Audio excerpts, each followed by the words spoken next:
prestasinya di situ. Jadi prinsipnya bahwa dia hadir, diterima oleh warga sekolah, terutama di dalam kelas, kemudian dia ikut belajar, kemudian dia berprestasi. Nanti ada yang tanya begini, Bu, sudah kelas 6 tapi anaknya nggak bisa baca, sudah kelas 6 tapi menghitung aja tidak baik bisa. Nah, Bapak dan Ibu kita cari dia bisanya di apa. Mari kita eksplor kemampuan yang ada pada anak tersebut. Tetapi sekali lagi, anak sekolah di levelnya, di umurnya. Jangan sampai nanti anak pas 1 nggak naik, tahun berikutnya naik. Pas 2, terus pas 2 nggak naik, terus berikutnya tahun nggak. Satu di satuan pendidikan SD saja, anak bisa 12 tahun. Bagaimana dengan kemampuan mentalnya nanti? Ini perlu diperhitungkan. Baik, kita lanjut. Di dalam pendidikan inklusif, pendidikan semuanya, itu tentu saja ada karakteristik yang bisa kita lihat. Di antaranya adalah fleksibel. Luas gitu loh. Tidak kaku. Tidak diskriminatif. Tidak diskriminatif itu bukan hanya dalam hal gender ya Bapak Ibu ya. Mungkin dalam perlakuan itu juga tidak diskriminatif. Misalnya apa? Oh, kamu habis begitu sih anaknya, udah kamu duduk aja, nggak usah ikutan. Yang lain aja ikutan. Nah, itu kan juga termasuk diskriminatif. Kemudian partisipatif. Tadi kan sudah partisipatif. Sangat berpartisipatif. Nah, di sini bukan hanya anak saja yang berpartisipasi. Sifatnya adalah stakeholder di dalam pendidikan. Oke. Nah, kemudian adaptif. Harus bisa mengadaptasi apa yang ada di dalam lingkungan sekolah yang sesuai dengan kebutuhan siswa. Tapi lagi Bapak dan Ibu, jangan lebay. Artinya apa lebay? Diistimewakan sehingga menimbulkan kecemburuan pada anak-anak yang lain. Diperlakukan, wah ini anaknya kan nggak bisa jalan, harus begini, harus begini, harus begini. Nah, itu namanya eksklusif Bapak dan Ibu, nanti akan menimbulkan kecemburuan pada anak-anak yang lain. Wajar saja, sesuai dengan kebutuhan saja.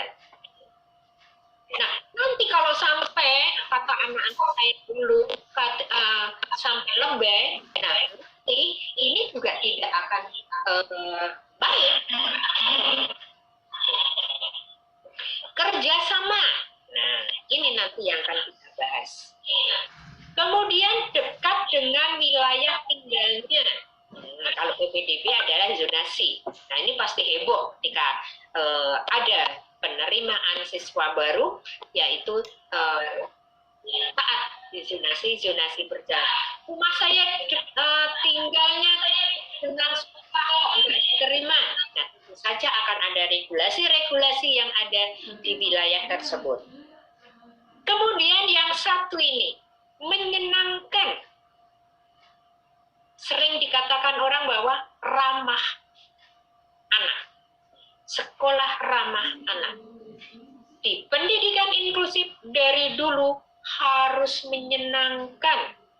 Tidak boleh ada anak ketika anak itu bersekolah, kemudian hanya diem aja, takut, gemeter, dan lain sebagainya. Ketika proses belajar itu berlangsung. Jadi sekali lagi anak happy, senang, berteman dengan yang lain, belajar senang, di sekolah senang, ramah pokoknya, senang anaknya. Oke, nah itu kira-kira Bapak dan Ibu karakteristik untuk pendidikan inklusif. Nah, supaya tidak kemana-mana, supaya tidak supaya tidak merugikan semua pihak, maka ada pilar pendidikan inklusif di sini. Ada budaya, ada praktik, ada kebijakan. Sekolah akan melakukan hal seperti biasanya. Demikian, oh budaya sekolah saya itu ini.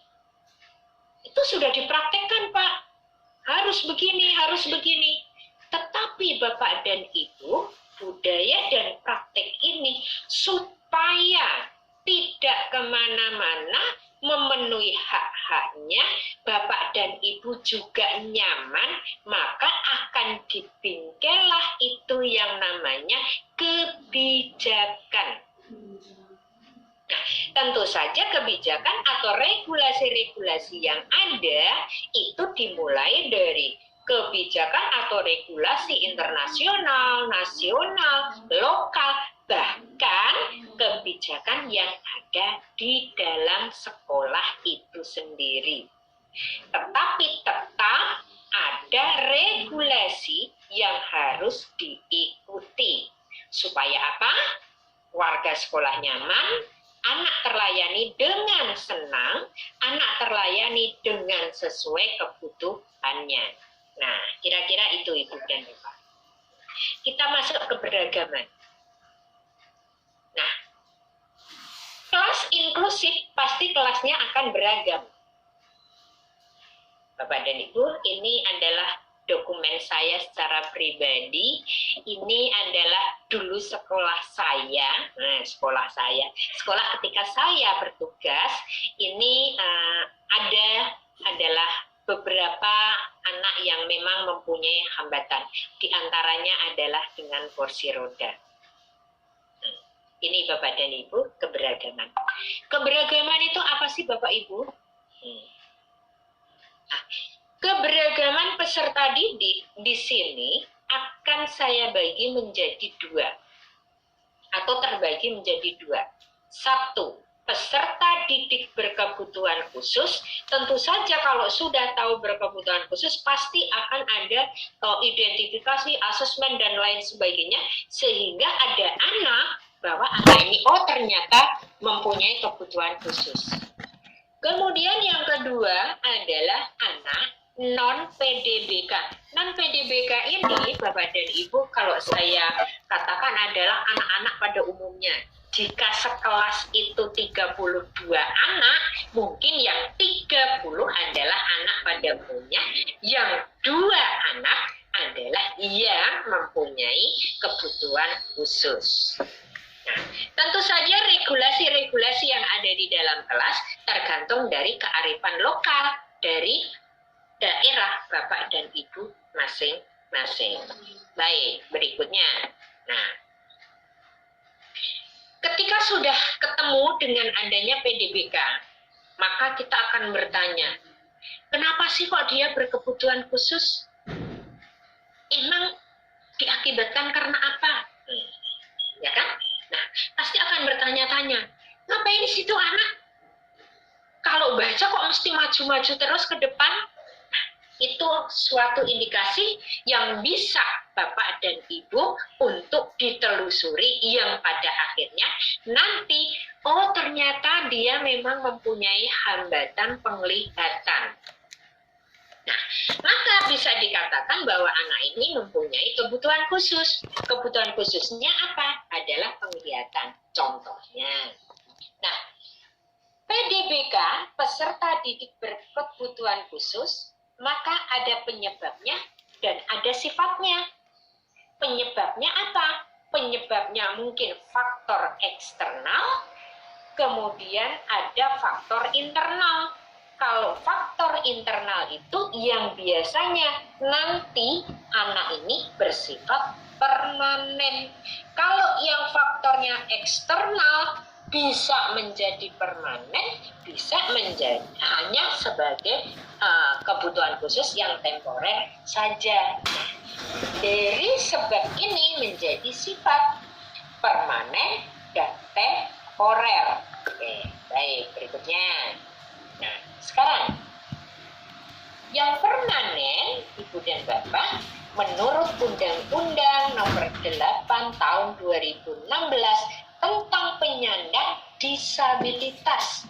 Nah, 1 fisik, 2 sensorik, mental, intelektual.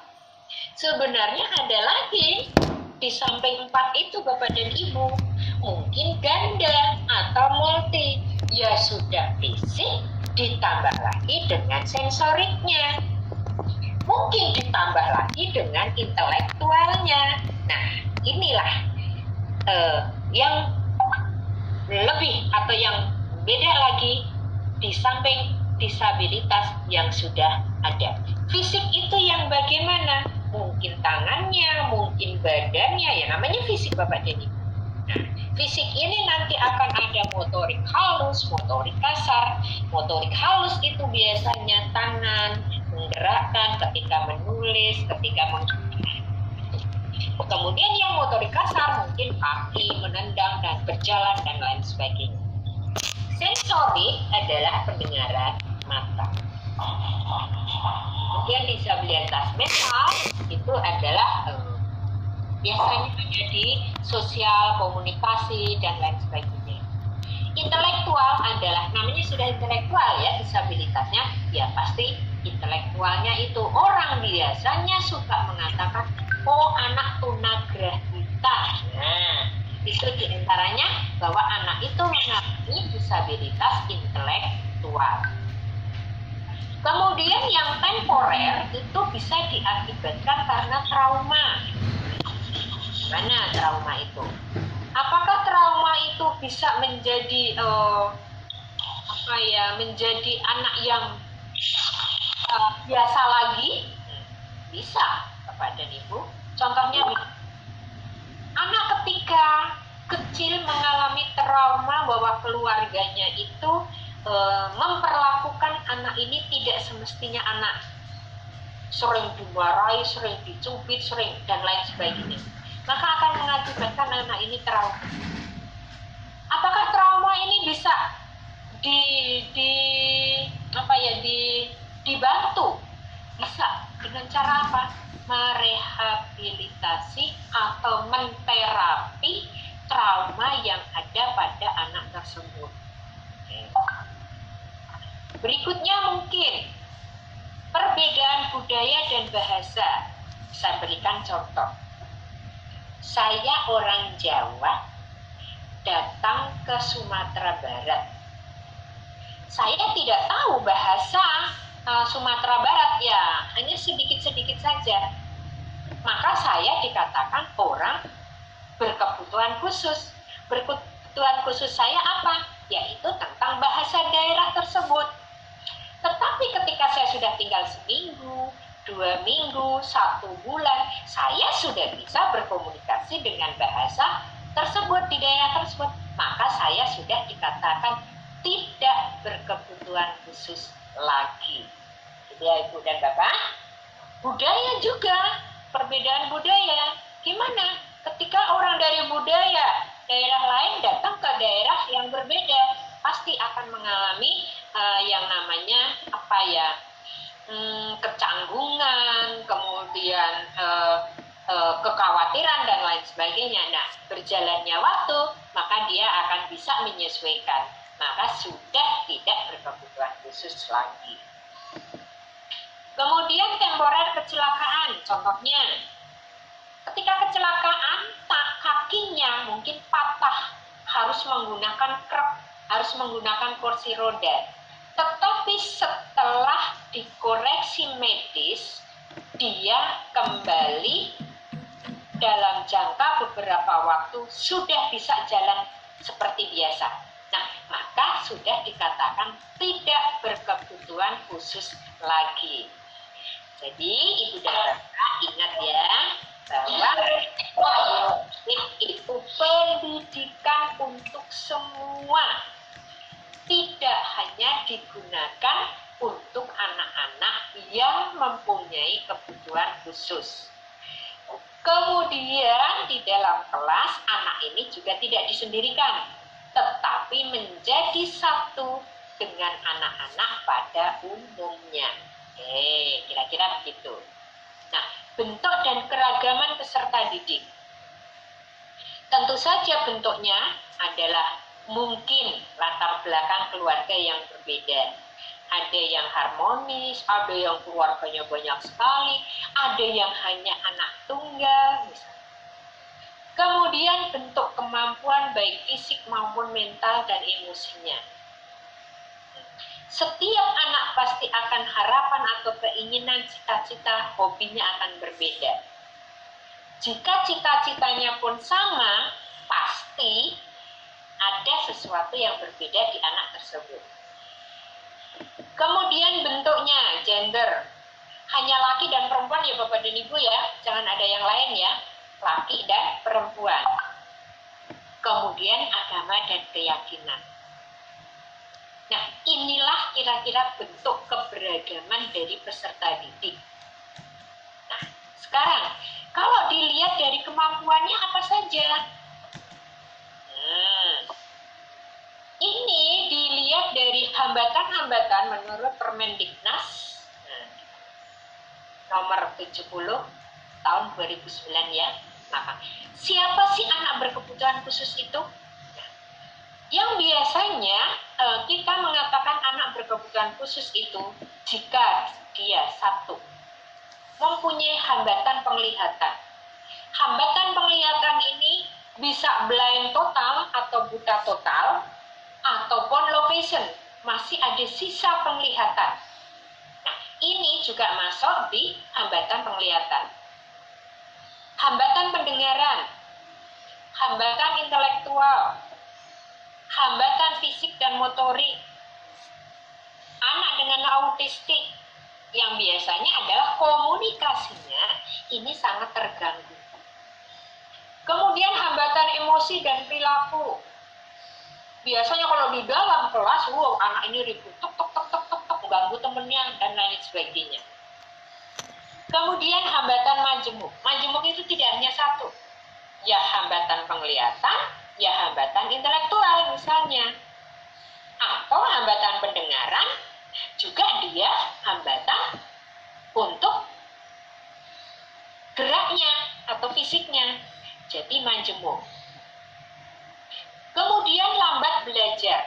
Nah, inilah yang sering kita jumpai di kelas kita, bahwa anak ini ketika belajar kok nggak ngerti-ngerti. Tetapi ketika sudah dijelaskan kembali 2 kali, 3 kali, 4 kali, ternyata anak ini sudah menjadi bisa. Jadi anak lambat belajar ini yang ada di dalam kelas kita biasanya ada 3, 4, 6. Nah, ini yang biasanya Bapak dan Ibu itu remedial. Bu, sudah remedial, kok hasilnya menjadi jelek? Nah, itu bukan remedial, tetapi itu adalah tes ulang. Kalau remedial Bapak dan Ibu, maka